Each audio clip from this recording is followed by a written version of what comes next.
집에 생강이 있으면 의사가 필요 없다. 한때는 속담처럼 흘려듣던 말이지만 부산 근교 작은 마을의 83세 이순자 할머니를 보면 고개가 끄덕여집니다. 60대의 잦은 감기와 소화 불량으로 병원을 들락날락하던 분이 어느 날부터 아침마다 생강을 찌고 두세 조각씩 챙겨 드는 습관을 40년 가까이 이어왔습니다. 특별한 약도 비싼 영양제도 없이요. 어느 순간 발끝이 덜 시리고 밥맛이 돌아오고 밤잠이 깊어졌다고 합니다. 익숙한 뿌리 하나가 삶을 바꾸는 과정, 다소 믿기 어렵지요. 그러나 이후 내용을 들으시면 생각이 완전히 달라질 겁니다. 오늘 영상은 부엌에서 늘 보던 생강을 향신료가 아니라 노년 건강을 지키는 생활 도구로 다시 보는 이야기입니다. 왜 우리 선조들은 생강을 가난한 자의 인삼이라 불렀을까요? 동의보감과 향약의 기록, 사계절 약선 문화 속 생강의 쓰임을 먼저 살피고 현대의학이 밝힌 활성 성분, 진저롤쇼 가올과 순환염증 소화에 미치는 작용을 연결해 보겠습니다. 여기에 50대 이후 많이 겪는 손발 냉증, 혈압, 혈당 변동, 수면 장애 같은 일상 불편을 생강 루틴과 식습관, 가벼운 운동으로 어떻게 완화할지 실천법까지 단계별로 안내합니다. 중요한 점은 하나입니다. 생강은 만병통치약이 아니라 잘 고르고 올바르게 쪄서 내 몸과 약물 상황에 맞게 꾸준히 사용하는 생활 습관이라는 사실입니다. 지금부터 그 이유를 알려드리겠습니다. 생강, 익숙하지만 낯선 약선의 뿌리. 생강은 땅속 깊이 뻗은 뿌리줄기. 우리 식탁에서 너무 흔해서 오히려 그 가치를 잊기 쉬운 식재료입니다. 하지만 동의보감에는 이미 생강은 속을 덮이고 기침과 가래를 없애며 냉기를 몰아낸다 는 기록이 있습니다. 조선시대의 향약 집성방에서도 생강은 감기, 복통, 식중독, 심지어 멀미까지 다스리는 약재로 자주 등장했습니다. 그만큼 한국인의 체질과 기후에 맞는 생활 속 한약이었던 셈이지요. 생강의 종류는 여러 가지가 있습니다.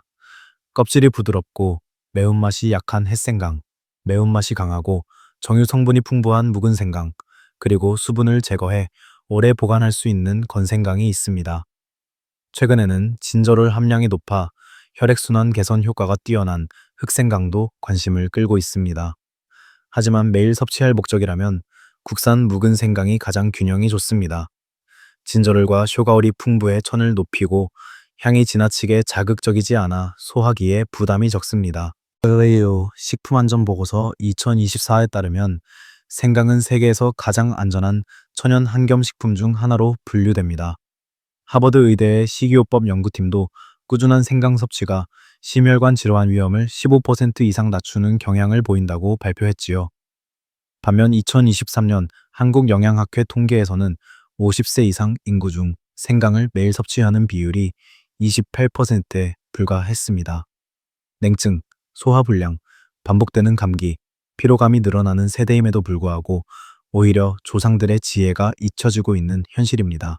조선의 선비들은 아침마다 생강차를 드며 하루를 열었습니다. 그들의 양생은 거창한 약이 아니라 부엌에서 실천하는 일상이었습니다. 지금 우리는 다시 그 출발점으로 돌아갈 필요가 있습니다. 생강은 향신료가 아니라 매일 나를 덮이고 순환시키는 노년의 친구입니다. 이 친숙한 뿌리가 가진 힘을 이제 과학과 함께 다시 살펴볼 때입니다. 과학으로 본 생강, 진저롤과 쇼가올의 비밀 생강이 단순한 향신료가 아니라 몸을 지키는 작은 약선이라는 사실은 현대의학에서도 점점 명확히 밝혀지고 있습니다. 생강의 주된 활성 성분은 진저롤과 쇼가올입니다. 생강을 생으로 먹을 때는 진저롤이 풍부하지만 찌거나 건조시키면 이 성분이 쇼가올로 변하면서 매운맛은 줄고 체내 흡수율이 크게 높아집니다. 바로 이 찜 과정이 생강을 진짜 약으로 바꾸는 핵심인 셈이지요.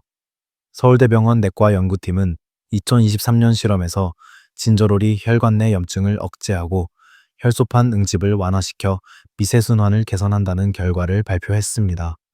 또 미국 마요 클리닉은 생강 추출물이 체내 산화 스트레스를 줄이고 근육통, 관절통 완화에 도움을 준다고 밝힌 바 있습니다. 꾸준한 섭취가 관절염 초기의 불편함이나 손발 저림을 완화하는데 실제로 기여할 수 있다는 것이죠. 흥미로운 점은 전통의학의 기록과 과학의 결과가 일치한다는 것입니다. 동의보감에서는 생강은 위장을 따뜻하게 하고 기운을 통하게 한다고 적었습니다. 현대의학적으로 해석하면 이는 소화 효소의 분비를 촉진하고 장의 혈류를 높여 위장 운동을 돕는다는 뜻과 같습니다. 또한 쇼가올은 천을 유지하는 갈색 지방의 활성도를 높여 냉증을 완화하고 기초대사를 높이는 작용을 한다는 연구 결과도 나왔습니다. 생강의 향을 맡을 때 느껴지는 따뜻하고 매운 느낌은 단순한 자극이 아니라 실제로 우리 몸의 말초혈관을 확장시키는 생리적 반응입니다. 그래서 찬 손발이 쉽게 따뜻해지고 머리가 맑아지는 듯한 기분이 드는 것입니다. 결국 생강은 약도 보조제도 아닌 매일의 작은 순화한 운동과도 같습니다. 중요한 건 올바른 조리와 꾸준함입니다. 생강의 효능은 단 하루가 아니라 하루하루 쌓이는 습관 속에서 발휘됩니다. 노년기의 위험 신호와 골든타임, 그리고 생강의 자리. 나이가 들수록 몸은 우리에게 여러 신호를 보냅니다. 아침에 일어날 때 머리가 무겁거나 손발이 유난히 차갑거나 이유 없이 가슴이 답답할 때가 있지요. 대수롭지 않게 넘기기 쉽지만 때로는 심혈관계나 뇌혈류 이상이 시작되고 있다는 신호일 수 있습니다. 서울아산병원의 2024년 통계에 따르면 60세 이상 응급 환자의 절반 가까이가 뇌졸중이나 심근경색 같은 순환계 질환으로 내원했습니다. 문제는 증상을 알아차리고 병원에 도착하기까지 걸리는 시간이 평균 3시간을 넘는다는 점입니다. 이른바 골든타임을 놓치는 것이죠. 뇌졸중의 대표적 전조 증상은 FAST로 기억할 수 있습니다. F. face. 얼굴이 한쪽으로 처지지 않았는가. A. arm. 한쪽 팔에 힘이 빠지지 않았는가. S. speech. 말이 어눌하거나 발음이 이상하지 않은가. T. time. 이런 증상이 보이면 즉시 L19에 연락해야 합니다. 이 단순한 네 글자가 생명을 지키는 기준입니다. 그렇다고 생강이 이런 급성 질환을 막는 치료제는 아닙니다. 그러나 중요한 역할이 있습니다. 평소 혈액을 맑게 하고 순환을 도와 혈압과 혈류를 안정적으로 유지하도록 돕는 생활 습관의 일부로서 생강은 예방의 방패가 될 수 있습니다. WHO는 2023년 노년기 건강지침에서 규칙적인 항산화 식품의 섭취와 적당한 천유지가 혈관 노화를 늦추는 핵심 요소라고 밝혔습니다. 바로 생강의 따뜻한 성질이 여기에 해당합니다. 결국 건강의 핵심은 조기 대응과 매일의 관리입니다. 불편을 무시하지 않고 병원 진료를 받으면서 동시에 부엌에서 실천할 수 있는 작은 루틴을 꾸준히 쌓는 것. 찐 생강 한 조각과 따뜻한 물 한 잔이 그렇게 시작되는 첫걸음이 될 수 있습니다. 면역력, 호흡기, 그리고 수면의 균형을 되찾는 법. 나이가 들면 가장 먼저 약해지는 것이 면역과 호흡기입니다. 예전에는 단 하루면 낫던 감기가 이제는 일주일씩 가고 밤마다 기침이 나거나 코가 막혀 잠을 설치는 경우가 많습니다. 서울대 의대의 2024년 보고서에 따르면 60세 이상 환자의 65%가 계절성 호흡기 감염으로 면역력 저하를 경험하고 있다고 합니다. 하지만 놀랍게도 생강은 이 부분에서 꾸준히 효과를 보여왔습니다. 하버드 의대의 식품면역연구팀은 생강 추출물이 백혈구의 활동성을 높이고 바이러스 감염 시 염증 물질인 사이토카인의 과다 분비를 억제한다는 결과를 발표했습니다. 간단히 말해 생강이 몸의 방어 체계를 조용히 조율한다는 뜻입니다. 동의보감에서도 생강은 찬 기운을 몰아내고 폐를 따뜻하게 하며 목과 기침을 다스린다고 기록되어 있습니다. 실제로 아침에 따뜻한 찐 생강차를 한 잔 마시면 목의 점액이 부드럽게 풀리고 폐 속의 찬 공기가 정리되는 느낌을 받게 됩니다. 또 한 가지 중요한 효과는 수면입니다. 노년기의 불면은 흔하지만 그 원인 중 상당수가 몸이 식어가는 문제입니다.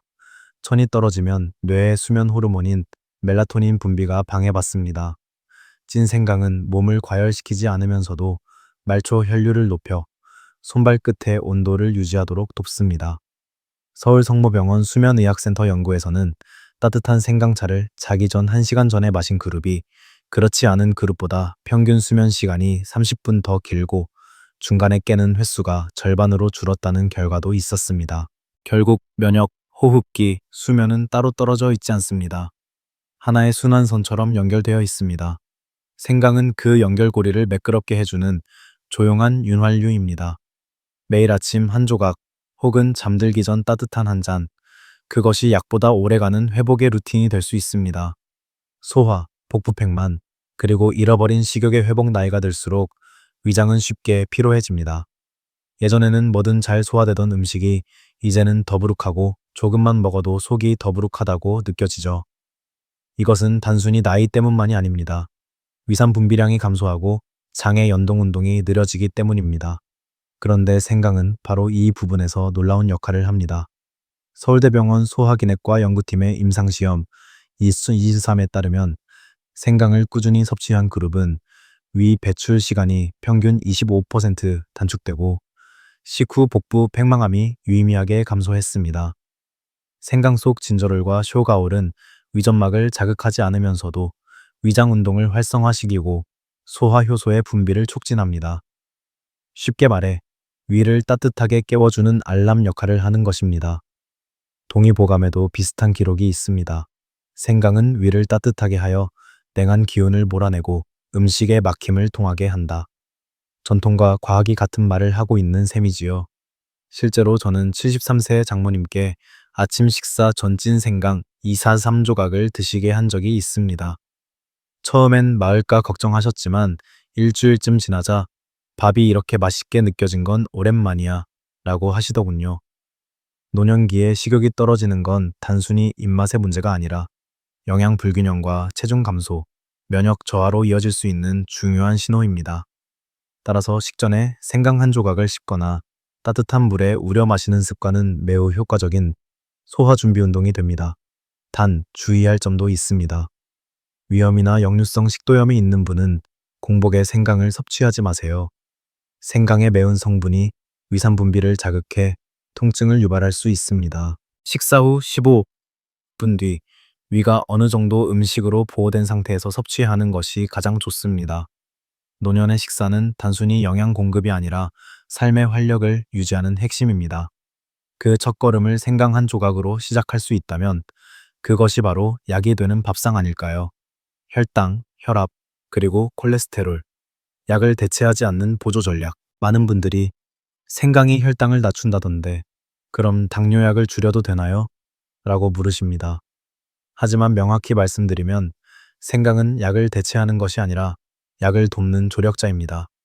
현대의학에서도 생강의 대사 개선 효과는 꾸준히 입증되고 있지만 치료의 보완제로서 의미가 크지 약을 대신하진 않습니다. 한국영양과학회지 3에 실린 연구에 따르면 12주 동안 매일 찐 생강 33조각 약 3직을 섭취한 보통 70대 성인 그룹은 평균 당화혈색소 HbA1c가 6.4포인트 감소했고 LDL 콜레스테롤 나쁜 지방은 약 8% 줄었습니다. 동시에 HDL 좋은 콜레스테롤은 약간 상승했습니다. 메이오 클리닉 연구팀은 생강의 항산화 성분이 간에서의 지질 대사를 조절해 지방 축적을 완화한다고 발표했습니다. 즉, 생강은 체내의 순환 효율을 높여 혈관의 부담을 덜어주는 작용을 한다는 것이지요. 또한 생강은 혈압 변동이 잦은 분들에게도 도움이 됩니다. 혈관 내피세포를 안정시키고 긴장을 완화시키는 데 기여합니다. 서울성모병원의 2024년 임상보고에 따르면 하루 2개 생강 추출물을 8주간 섭취한 고혈압 전단계 환자군에서 수축기 혈압이 평균 5mHg, 이왕의 혈압이 300mHg 낮아졌습니다. 다만 이 효과는 꾸준한 섭취와 건강한 식습관, 규칙적인 수면, 가벼운 운동이 함께할 때 나타났습니다. 동의보감에는 생강은 담을 없애고 혈맥을 통하게 하며 오래 먹으면 마음이 안정된다고 기록되어 있습니다. 현대의학적으로 보자면 이는 혈액의 점도를 낮추고 자율신경의 균형을 돕는 작용으로 해석됩니다. 다만 주의할 점도 있습니다. 항근고제, 와파린, 아스피린 등을 복용 중인 분들은 반드시 담당 의사와 상의해야 합니다. 생강 역시 혈액을 약간 묽게 하는 성질이 있어 약효가 중복될 수 있기 때문입니다. 결국 핵심은 균형입니다. 약은 약대로, 음식은 음식대로 제 역할을 하게 두는 것. 생강은 그 사이에서 우리 몸의 자연 회복력을 조용히 지탱해주는 다리와 같습니다. 오늘부터 아침 식사 후 찐 생강 2조각. 그것이 바로 그 다리 위의 첫 걸음입니다. 찐 생강, 가장 안전하고 효과적인 조리법. 이제부터는 실제로 생강을 약선으로 바꾸는 과정, 즉 찌는 법을 자세히 알아보겠습니다. 생강의 효능은 조리 과정에서 크게 달라집니다. 생으로 먹으면 매운맛이 강해 위를 자극하고, 차로 오래 끓이면 진저롤과 정유 성분이 대부분 증발해버리죠. 그래서 찜 과정은 영양을 보존하면서도 체내 흡수를 높이는 핵심 단계입니다. 먼저 재료부터 살펴볼까요? 껍질이 두껍고 색이 짙으며 향이 강한 묵은 국산 생강이 가장 좋습니다. 외국산은 향이 옅고 보존제를 포함한 경우가 많으니 피하세요. 500학 정도면 한 달분이 충분합니다. 세척은 대충, 헹구는 수준으로는 부족합니다. 생강은 흙 속에서 자라므로 틈새에 미세먼지가 깊이 박혀 있습니다. 다음 세 단계를 기억하세요. 깨끗한 물 한 대야에 천일염 2스푼, 베이킹소다 반 스푼을 풀고 10분간 담급니다. 채소솔로 표면을 부드럽게 문질러 흙과 껍질 사이의 먼지를 제거합니다. 흐르는 물에 헹군 뒤 껍질은 그대로 두세요. 동의보감에서도 껍질을 버리면 열이 치솟고 껍질을 쓰면 균형이 잡힌다고 했습니다. 껍질에는 해독과 진정작용을 돕는 정유 성분이 들어있기 때문입니다. 이제 찜 단계로 넘어갑니다. 냄비에 찜판을 올리고 물이 팔팔 끓기 시작하면 생강을 올려 불을 약하게 줄입니다. 평균 12-15분간 찌는 것이 적당합니다. 이때 너무 오래 찌면 진저롤이 파괴되고 너무 짧으면 매운맛이 남습니다. 찜이 끝나면 뚜껑을 열 때 올라오는 향이 부드럽고 달큰하면 성공입니다.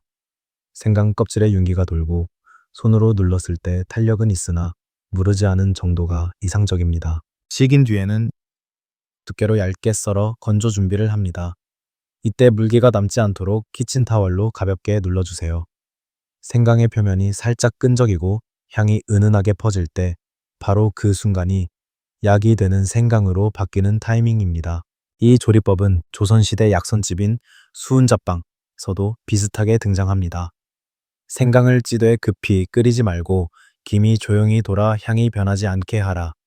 옛사람들이 이미 알고 있었던 지혜가 현대 과학에서도 확인된 셈이지요. 매일 아침 찐 생강 2조각. 그 뒤에 깃든 정성은 단순한 요리 이상의 의미를 가집니다. 그것은 몸을 드고 마음을 안정시키는 자기 돌봄의 의식이기도 합니다. 건조와 절임, 1년 내내 생강의 힘을 보존하는 법. 많은 분들이 찐 생강을 만들고 나서 이제 냉장고에 넣으면 되겠지 라고 생각하지만 그건 절반만 맞는 말입니다. 생강은 수분이 많기 때문에 잘못 보관하면 쉽게 곰팡이가 생기거나 향이 날아가 버립니다. 따라서 찐 생강의 영양과 풍미를 오래 유지하려면 건조와 절임이라는 두 단계를 반드시 거쳐야 합니다. 첫 번째는 건조입니다. 날씨가 맑고 습도가 낮은 계절이라면 자연 건조가 가장 좋습니다. 대나무 채반이나 스테인리스 망 위에 생강 조각을 겹치지 않게 펼쳐 통풍이 잘 되는 그늘에서 8시간 정도 말리면 됩니다. 손으로 만졌을 때 표면이 약간 쫀득하면서 스면서 끈적임이 없으면 이상적입니다. 햇빛이 너무 강한 곳은 피하세요. 직사광선은 생강의 정유 성분을 파괴해 약효를 떨어뜨립니다. 비가 오거나 습한 날씨라면 식품 건조기를 이용하세요. 온도는 50도, 시간은 4-6시간 정도가 적당합니다. 너무 바삭하게 말리면 먹기 불편하고 약성이 줄어듭니다. 건조가 끝나면 다음은 절임 단계입니다. 단순히 맛을 내는 과정이 아니라 생강의 활성 성분을 안정화시키고 저장성을 높이는 지혜입니다. 조선시대 의방유취에는 생강을 식초에 담그면 오래도록 상하지 않으며 매운 기운이 순화된다고 기록되어 있습니다. 현대 과학적으로 보아도 식초의 약산성은 세균 번식을 억제하고 생강의 진저로를 안정화시키는 역할을 합니다. 절임의 기본 비율은 생강 1, 설탕 1, 식초 C입니다. 예를 들어 생강 100글 준비했다면 설탕 100강, 식초 200ml가 필요합니다. 설탕은 흰 설탕보다 빙설탕이나 야자당이 좋습니다. 단맛이 부드럽고 혈당에 미치는 영향이 적기 때문입니다. 식초는 쌀식초가 가장 무난하며 깊은 향을 원하면 포도식초나 발사믹을 약간 섞어도 됩니다. 유리병은 반드시 끓는 물로 소독해 완전히 말린 뒤 사용하세요.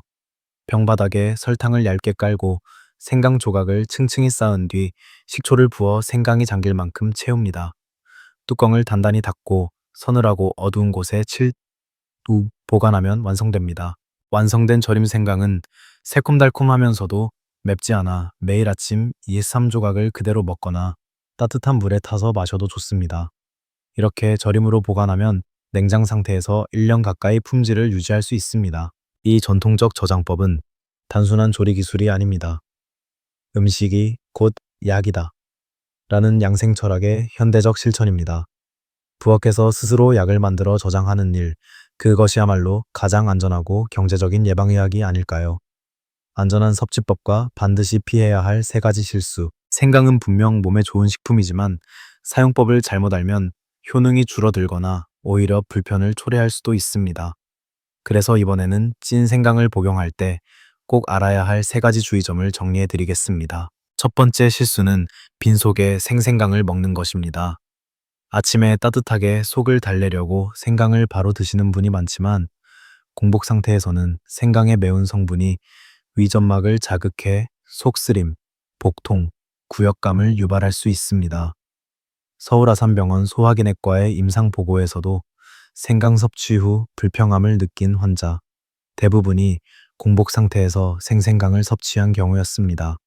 따라서 생강은 반드시 식사 30분 후에 드셔야 합니다. 이때 위가 보호막 역할을 하여 영양소 흡수가 더 부드럽게 이루어집니다. 두 번째 실수는 충분히 건조되지 않은 상태에서 절이는 것입니다. 생강을 찐 뒤 바로 식초에 담그면 수분이 남아 부패가 쉽게 일어납니다. 곰팡이 냄새가 나거나 탁해진 색이 보이면 절임을 버려야 합니다. 완전히 식히고 표면의 물기가 말끔히 마른 상태에서 절여야 합니다.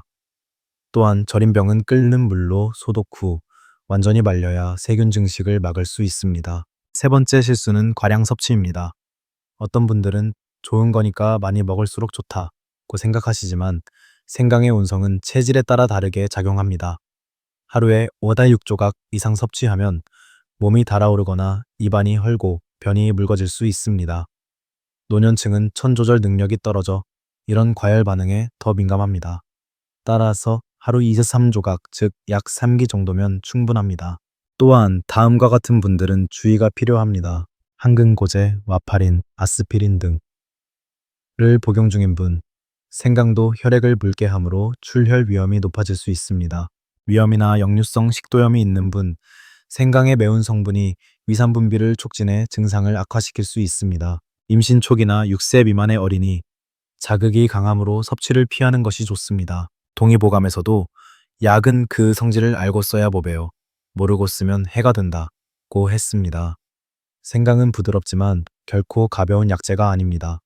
약처럼, 그러나 음식처럼 내 몸의 상태에 맞게 조절하며 섭취해야 합니다. 결국 생강의 효능은 얼마나 많이 먹느냐가 아니라 얼마나 바르게 먹느냐에 달려 있습니다. 작은 실수 하나가 귀한 약효를 잃게 만들 수 있습니다. 오늘부터는 정확히 알고 안전하게 실천해 보세요. 조선의 약선 지혜와 오늘 식탁 위의 실천. 조선의 선비들은 약방이 아니라 부엌에서 건강을 지켰습니다. 동의보감에는 음식은 곧 약이요, 약은 곧 음식이다 라는 구절이 여러 번 반복됩니다. 생강은 그 대표적인 예였습니다. 허주는 생강을 속을 따뜻하게 하고 냉기를 물리치며 독을 푼다고 기록했습니다. 또 사상의학에서는 태음인에게 특히 잘 맞는 식재료로 꼽았습니다.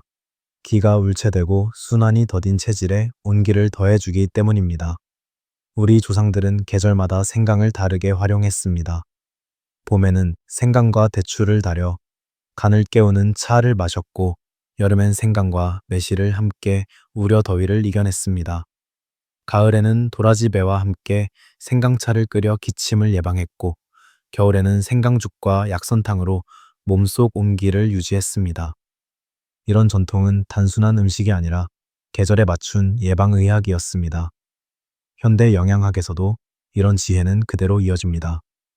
하버드 공중보건대학의 2024년 식단 가이드라인에서는 노년기 건강의 핵심을 염분과 당을 줄이고 식물성 식품과 향신료로 풍미를 보완하라고 제시했습니다.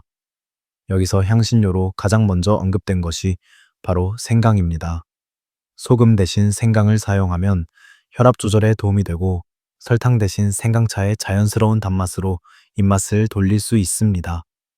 실천법은 어렵지 않습니다. 아침, 따뜻한 물에 찐 생강 2조각을 띄워 공복 30분 후 마시기. 점심 밥 반찬에 생강채를 소량 넣어 짠맛 대신 향으로 간 조절하기. 저녁 식사 1시간 전 생강차에 꿀 한 숟가락을 더해 몸을 이완시키기. 또한 간단한 약선 레시피로 생강 들깨죽이 있습니다. 찐 생강 2조각, 들깨가루 1큰술, 찹쌀 반컵, 물 2컵을 넣고 약불로 20분 끓이면 완성됩니다. 들깨의 불포화 지방과 생강의 순환, 작용이 만나 위를 따뜻하게 하고 혈압 안정계도 도움을 줍니다. 옛 의서에서 강조한 기혈의 조화는 결국 오늘날 우리가 말하는 혈류 건강과 면역 균형입니다. 수백 년 전의 약선이 현대의학의 원리를 미리 실천한 셈이지요. 부엌의 한 조각 생강이 그 지혜를 지금도 이어가고 있습니다. 2주 실천 로드맵과 평안한 노년의 시작. 이제 이론은 충분합니다. 마지막으로 여러분이 바로 내일부터 실천할 수 있는 2주 생강 루틴을 정리해 드리겠습니다. 생강은 꾸준히 일정량을 같은 시간에 섭취할 때 그 효과가 분명하게 나타납니다. 어제 먹고 오늘 쉬었다 보다는 조금씩이라도 매일 이어가는 것이 중요합니다. 1차 7일차 적응기. 아침 식사 후 20분 찐 생강 2조각을 따뜻한 물과 함께 섭취합니다. 점심에는 생강채를 미음이나 죽에 약간 넣어 향을 익숙하게 만듭니다. 저녁에는 발을 따뜻한 물에 담그며 생강향을 맡아보세요. 단순한 향 자극만으로도 교감신경이 완화되고 수면이 깊어집니다. 이 첫 주에는 몸이 점차 따뜻해지고 소화가 편안해지는 변화를 느끼실 수 있을 것입니다. 8일차 14일차 정착기. 아침에는 찐 생강 2-3조각을 절임 형태로 섭취합니다. 새콤달콤한 맛이 입맛을 돋워줍니다. 점심에는 나물무침이나 국물 요리에 생강즙을 한 방울 넣어보세요. 소금 사용량을 자연스럽게 줄일 수 있습니다. 저녁에는 생강차 한 잔으로 하루를 마무리합니다. 수면질이 개선되고 손발 냉증이 완화되는 것을 느낄 수 있을 것입니다. 14일이 지나면 몸의 순환이 안정되고 아침에 일어날 때의 피로감이 줄었다는 이야기를 많이 하십니다. 하지만 여기서 멈추지 마세요. 생강은 당이 처방이 아니라 삶의 습관으로 자리 잡을 때 가장 강력한 힘을 발휘합니다. 서울대병원 노년내과의 최신 보고서 2024에 따르면 식습관을 통해 천을 0.5도만 높여도 면역력은 평균 30% 증가한다고 합니다. 생강의 따뜻한 성질이 바로 그 온도를 올리는 데 기여합니다. 결국 생강은 우리 몸의 자연 보일러인 셈이지요. 마지막으로 꼭 기억하세요. 생강은 약이 아니라 생활의 지혜입니다. 꾸준히 섭취하면서 정기적으로 건강검진을 받고 의사와 상의하는 것이 기본입니다. 건강은 병이 생긴 후의 치료가 아니라 병이 생기지 않게 하는 꾸준한 준비입니다. 여러분, 오늘부터 단 한 조각의 찐 생강으로 변화를 시작해 보세요.